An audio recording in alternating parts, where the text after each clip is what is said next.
অপহরণ করে ফোনে মুক্তিপণ দাবি, ডোমকলে গ্রেফতার 4 জন, উদ্ধার করা হয়েছে অপহৃতকেও। বাকি এক দুষ্কৃতীর খোঁজ চালাচ্ছে পুলিশ। পুলিশ সূত্রে জানা গেছে, উত্তর 24 পরগনার স্বরূপনগর থানার গোবরডাঙ্গার বাসিন্দা অনিমেষ মালকে অপহরণের অভিযোগ আসে। বাড়িতে ফোন করে যুবকের পরিবারের কাছে 2.5 লক্ষ টাকা মুক্তিপণ চাওয়া হয় বলে অভিযোগ। নম্বর থেকে ফোন করে করিমপুরে আসতে বলে। করিমপুরে আসার পরে সেই ছেলেটা ওদের হাতে আমাকে দিয়ে চলে যায়। চলে যাওয়ার পরে ওরা আমাকে আটকে রেখে দেয়। রাত্রিবেলা এক জায়গা থেকে আরেক জায়গা, আরেক জায়গা থেকে আরেক জায়গা আটকে রেখে দেয়। আমার বাড়িতে ফোন করে বলে টাকার কথা, 2.5 লাখ টাকার কথা, তা নাহলে আমাকে ছাড়বে না। আমাকে কিডনি তুলে নেওয়ার কথা বলেছিল। হ্যাঁ, আমার সামনে বসে দাঁড়িয়ে ফোন করছে। আমার চোখ নিয়ে নেবে, কিডনি নিয়ে নেবে, যারা তাদেরকে ফোন করছে আমার সামনে বসে। আমাকে প্রলোভন দেখিয়ে নিয়ে এসছে। কি প্রলোভন? পয়সা। কে?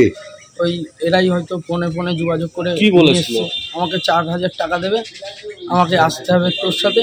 এবারে ও এসে ও ছেড়ে দিয়ে আমাকে কাজের জন্য ডেকেছিল জানি না স্যার, ওটা এরা জানে, কি জানি না। ডোমকল থানার পুলিশ তদন্তে নেমে 4 জনকে গ্রেফতার করে। ধৃত রবিউল সরকার, তুহিন সরকার, ছবি বিশ্বাস এবং মিরাজ মণ্ডল ডোমকল থানা এলাকার বাসিন্দা বলেই পুলিশ সূত্রে খবর। উদ্ধার করা হয়েছে অপহৃত যুবককেও। শুক্রবার ধৃত 4 জনকেই কোর্টে পাঠায় পুলিশ। কি কারণে এই অপহরণ তা ধৃতদের জিজ্ঞাসাবাদ করে জানার চেষ্টা চালাচ্ছে পুলিশ।